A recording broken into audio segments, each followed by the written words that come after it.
Hey there, I'm Monty Vericoyas, Vice President of Software for Cobalt Digital. Today I'm going to show you a little bit about our control panels. Today we're showing two different variants of our control panels, which is our CP-84 and our CP-44. The CP-84 includes NKK switches that have LCD buttons that are completely settable and editable.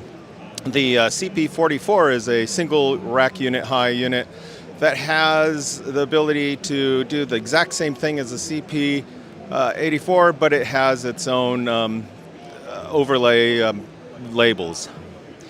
These control panels will control any piece of equipment on the network. It has the ability to control a web service or a web socket via JSON, and you have Lua scripting